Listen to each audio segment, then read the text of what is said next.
Welcome to Ganvitha family. ఈరోజు నేను north Indians చేసే ఆలూ టిక్కీ ఎలా చేయాలో చూపిస్తాను, చూసేయండి. ముందుగా ఒక 5 ఆలూని శుభ్రంగా వాష్ చేసుకొని కట్ చేసుకొని ఒక పాత్రలో వేసుకొని దాంట్లో కొన్ని వాటర్ యాడ్ చేసుకొని ఉడకపెట్టుకొని పక్కన పెట్టుకోవాలి.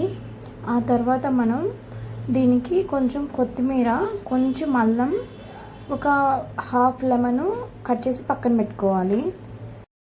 ఉడికించుకున్న ఆలూని మనం తొక్క తీసి దాన్ని మ్యాష్ చేసుకోవాలి.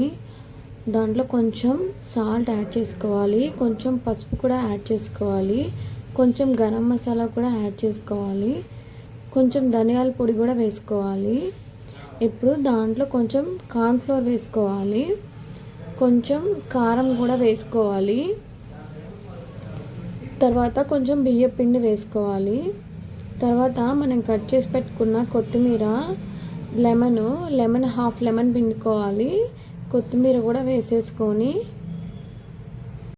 మనం అల్లం కొంచెం దంచుకొనైనా లేదంటే తురుముకొనైనా కొంచెం వేసుకోవాలి. దాంట్లో కొన్ని పచ్చిమిర్చి కూడా వేసుకొని మంచిగా అంతా కలిసేలాగా మిక్స్ చేసుకోవాలి. మనం ఇదంతా కలుపుకున్న తర్వాత కొంచెం పిండి అనేది గట్టిగా ఉండాలి, లేదంటే విరిగిపోయే ఛాన్స్ ఉంటుంది. ఒకవేళ గట్టిగా లేకపోతే మీరు కొంచెం కార్న్ఫ్లోర్ అయినా బియ్యం పిండి అయినా యాడ్ చేసుకోండి. మనం ఇప్పుడు వడల్లాగా ఒత్తుకొని పక్కన పెట్టుకోవాలి.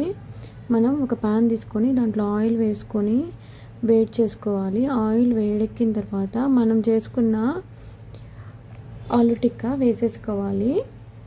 వేసేసుకొని ఒక 5 నిమిషాలు అలానే ఉడికించుకోవాలి. మనం కొంచెం మీడియం ఫ్లేమ్ టు హై ఫ్లేమ్లో చేసుకోవాలి ఈ ప్రాసెస్, లేదంటే వడ అనేది ఎక్కువ పీల్చేస్తుంది ఆయిల్.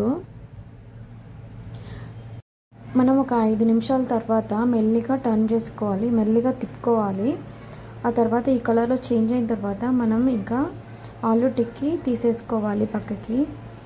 మన ఆలూ టిక్కీ రెడీ అయిపోయింది. ఇది టమాటా సాస్తో అయినా లేదంటే పెరుగు చట్నీతో అయినా చాలా బాగుంటుంది. ఒక్కసారి మీరు కూడా తప్పకుండా ట్రై చేసి చూడండి. ఈ వీడియో కానీ మీకు నచ్చినట్లయితే please like, share and subscribe to Ganvitha family. Thank you.